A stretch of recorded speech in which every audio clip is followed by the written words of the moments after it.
and to worship to one God, to offer salah 5 times a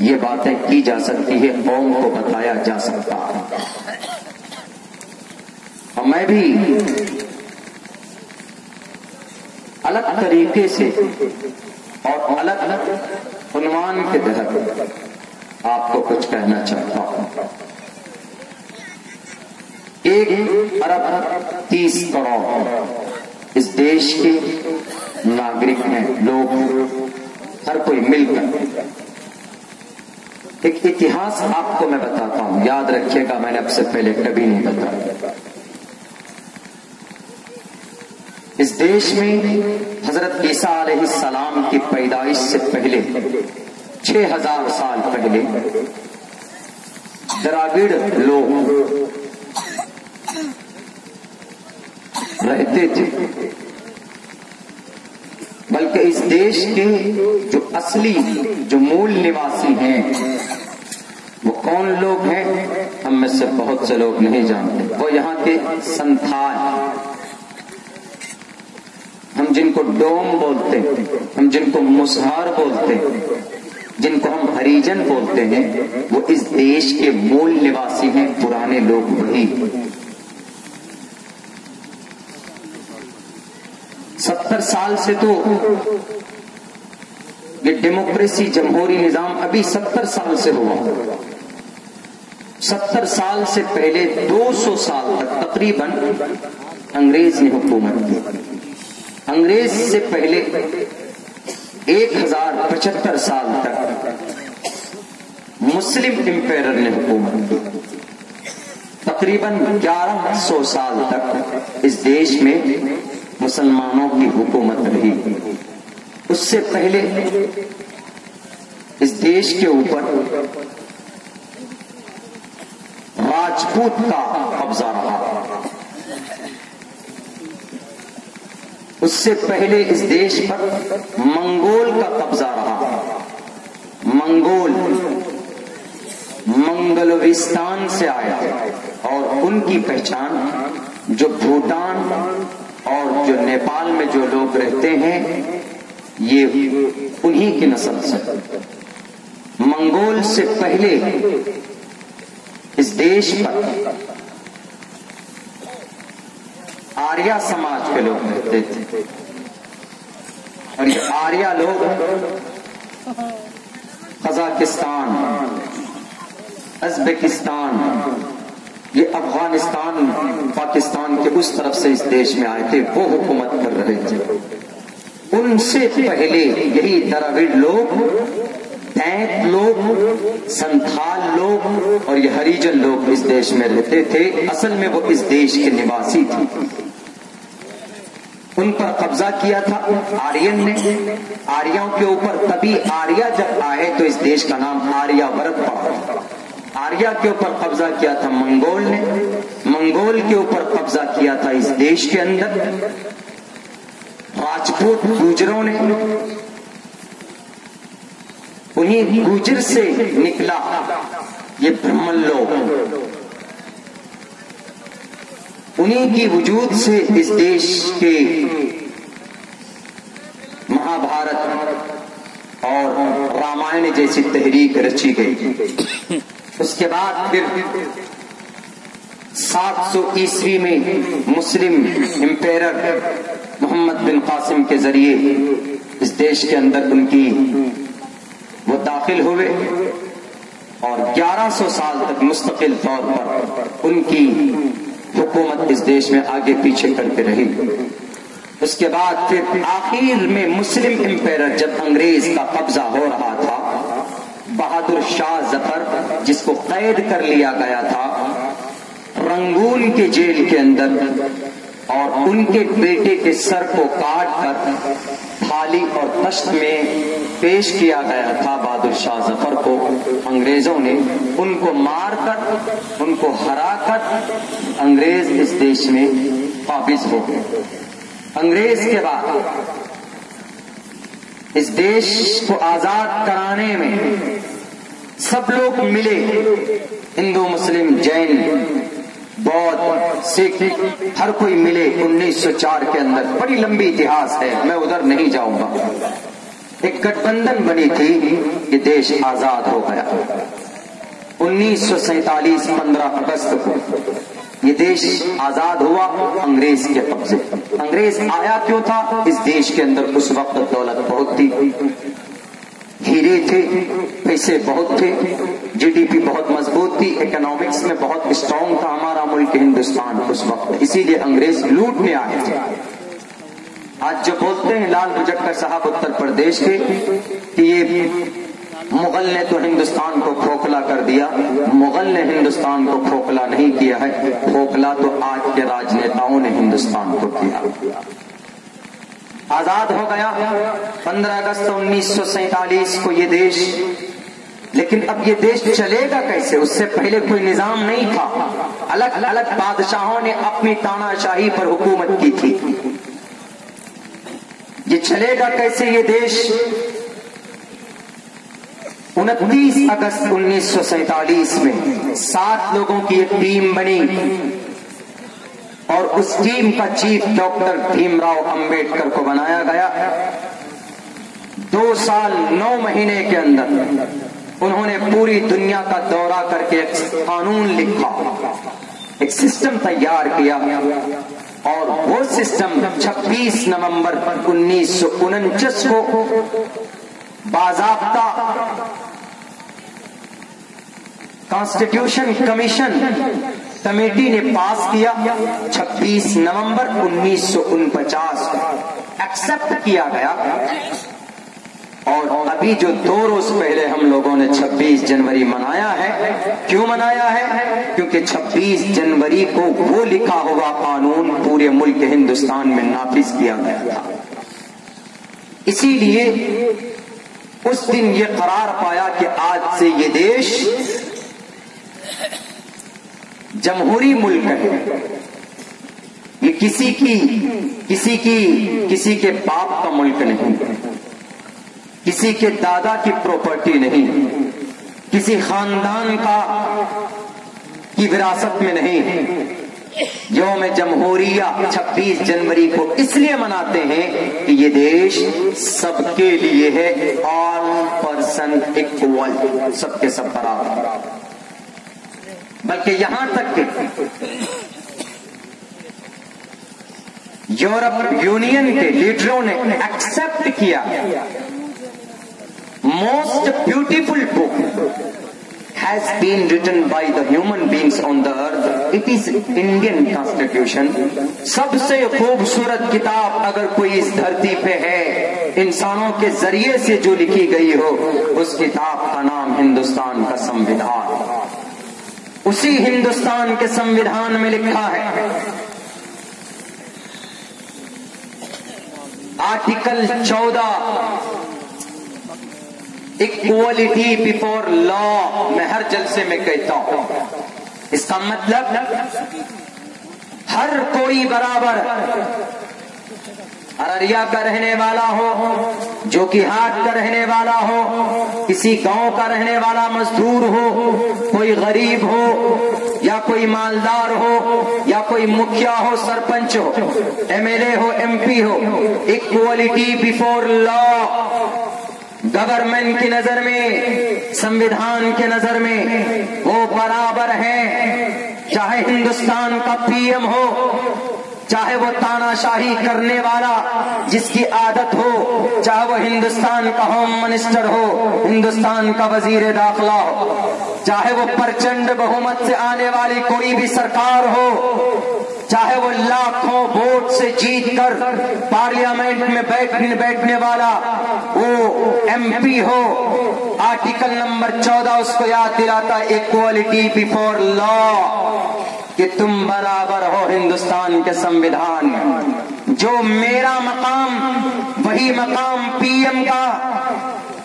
ایسا نہیں کہ نہیں وہ پی ایم ہے تو سونے چاندی کا کھانا کھائے گا اور جو بیچارہ غریب ہے تو وہ پتھر اور ریت کھائیں گے. ایسا نہیں ہے. اکوالٹی بیفور لا، سب کے سب برابر ہے. اور ابھی جو CAA لایا گیا، یہ CAA ڈائریکٹ ٹچ کرتا ہے، ڈائریکٹ مخالفت کرتا ہے آرٹیکل 14 کا۔ آرٹیکل 14 کہتا اکوالٹی بیفور لا، سب کے سب برابر ہو۔ تو ان ان پڑھ گوار لیڈروں سے کوئی پوچھے کہ آپ CAA لائے تو اس میں مسلم کا نام کیوں نہیں داخل کیا، کیوں نہیں ان کو الگ کر دی، کیوں الگ کیا آپ نے ان کو، جب سمویدھان کہہ رہا؟ دیکھیں ہندو مسلم کا میٹر بعد میں، پہلے سمویدھان کا مسئلہ ہے کہ جس سمویدھان کو بنانے میں 3 سال کا ٹائم لگا، جس سمویدھان کا تمہید کہتا ہے وی دا پیپل آف انڈیا، ہم ہندوستان کے ناگرک ہیں۔ ہندوستان کا جو سمویدھان، اس کا پہلا لائن اٹھا کر دیکھیے، لکھا ہوا ہے وی دا پیپل آف انڈیا، ہم ہندوستان کے ناگرک ہیں۔ Article number 14 equality before law, the state shall not deny to any person equality before law or the equal protection of the laws with the territory of India. Article number 21 کہتا ہے the protection of life and personal liberty and the state shall be not denied to any person، کسی بھی آدمی کو اس کے دھرم کے آدھار پر prohibition of discrimination, ان کو الگ نہیں کیا جا سکتا۔ کون سے چکی کا آٹا کھا کر بیٹھے ہیں یہ سمویدھان کو بدلنے چلے؟ سمویدھان کو نہیں بدلا جا سکتا۔ ہم مرتے دم تک پروٹیسٹ جاری رکھیں گے، ہم مرتے دم تک ہندوستان کے سمویدھان کو بچانے کے لیے سڑکوں پر رہیں گے۔ اگر تم کو اس بات کا غرور ہے ہمارے پاس پرچنڈ بہومت ہے، ہمارے پاس 303 MPs ہے، تو ہم کو بھی غرور اس بات کا ہے 1 ارب ہندوستان کے ہندوستانی ہمارے ساتھ ہیں۔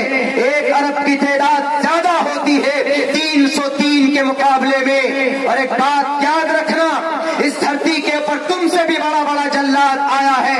امریکہ نے سپر پاور طاقت دکھایا، افغانستان کے اندر ہار کر چلا گیا، عراق کی اینٹ سے اینٹ بجا دی، ہار کر چلا گیا، سوویت یونین کے ٹکڑے ہو گئے۔ روس چین نے اپنی طاقت کا لوہا کسی زمانے میں منوایا تھا، لیکن جب معصوم انسان کا قطرہ اس دھرتی کے اوپر ٹپکتا ہے، جب معصوم انسان کا خون کا قطرہ جب کہیں پر بہتا ہے، اس کی زبان سے جب آواز نکلتی ہے رب ذوالجلال کے دربار پر پہنچتی ہے، تو دربار کو چھین کر، ان کے دروازے کو پھاڑ کر اپنے فیصلے کرواتی ہے، اور ان جیسے جلادوں کا خاتمہ بہت برے طریقے پر ہوتا ہے۔ اتہاس دیکھ لیجیے، اتہاس گواہ ہے اس بات پر۔ ہم جو میدان میں ہیں، ہم اپنے حقوق لینے کے لیے، ہماری زبان کوئی روک دے، بہت سارے دھمکیاں اور بہت سارے فون مل جاتے ہیں لوگوں کو کہ آپ نے اگر یہ بات کی، آپ ہی آئے حق بات کرنے کے لیے۔ ارے ایک ہی تو 2 ہی تو مجاہد پیدا ہوتا ہے قوم کے اندر انقلاب پیدا کرنے کے لیے۔ ابھی ایک ہی مجاہد ہے جس کی آواز کا اور جس کی بھاشن کا اور جن کی تقریر کا جواب نہیں دے پاتے ہیں، ایک ہی ابھی۔ اگر 2 پیدا ہو گیا، 3 پیدا ہو گیا، تو اس وقت تمہارا تو خاتمہ ہو جائے۔ سمویدھان بدلنے چلے، we the people, we it is a plural word. We English میں we it is used for plural, not a singular, single کے لیے یوز نہیں ہوتا۔ We means Hindu, Muslim, Christian, Jain, every person in include.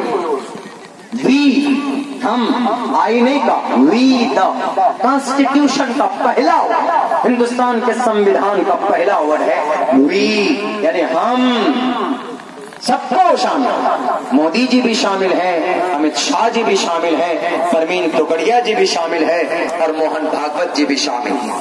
مولانا ارشد مدنی دامت برکاتہم گئے ان سے ملنے، ان کو کہا کہ ہم ہندوستان کے جو مائنورٹیز ہیں، مسلم ہیں، ان کے اوپر جو ظلم در ظلم ہو رہا ہے، تو پتا موہن بھاگوت جی نے کیا کہا؟ موہن بھاگوت جی نے کہا کہ سب ہندوستانی، سب یہاں بسنے والے سارے ہندو، ہم کہتے ہیں ہاں سارے ہندو ہیں، لیکن آج کے ڈیٹ میں ہندو ان کو کہا جاتا ہے جو الگ الگ خداؤں کو مانتے ہیں۔ یہ گرنتھوں کو نہیں مانتے، یہ جو بیٹھے ہیں کرسی پر یہ گرنتھ کو نہیں مانتے، اپنے گرنتھ کو نہیں مانتے۔ آپ تو مانتے ہیں، ہم تو مانتے ہیں، ہمارا کوئی بھی مسئلہ اٹک جاتا ہے تو ہم مولانا صاحب کے پاس جاتے ہیں۔ فَإِن تَنَازَعْتُمْ فِي شَيْءٍ فَرُدُّوهُ إِلَى اللَّهِ وَالرَّسُولِ، طلاق کا معاملہ ہو، شادی کا معاملہ ہو، بیاہ کا معاملہ ہو، اٹک جائے تو کسی قدر اب بھی ہم مسلمانوں میں الحمدللہ ہم رجوع کرتے اپنے مفتی صاحب سے کہ مفتی صاحب اس مسئلے کا حل کیا ہے۔ لیکن ان دجالوں کے پاس یہ سوجھ بوجھ نہیں ہے۔ اہنسا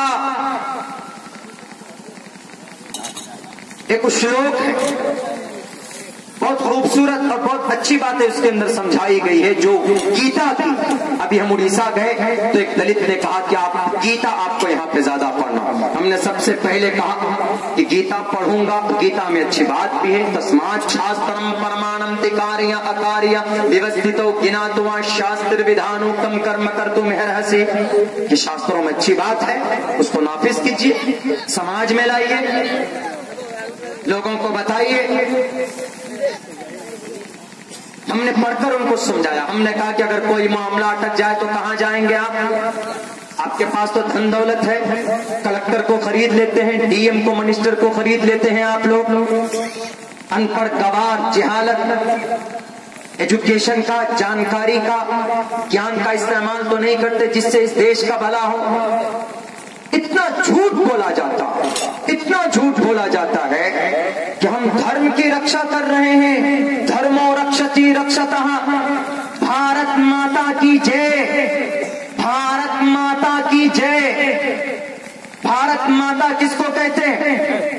لکھنؤ سے آئے ہوئے میسج میڈیا والے، ارریا سے آئے ہوئے NSTV والے، یہ میڈیا والے، میں جانتا ہوں کہ میری اسپیچ ریکارڈ ہو رہی، میری اس بات کو پہنچانا، ان RSS کے بے لگام گھوڑوں کو بتانا اور آدرنیے موہن بھاگوت جی سے بھی کہنا اور RSS کے میرے ان راشٹریہ سوئم سیوک کے بھائیوں سے بھی کہنا، بھارت ماتا کس کو بولتے ہیں؟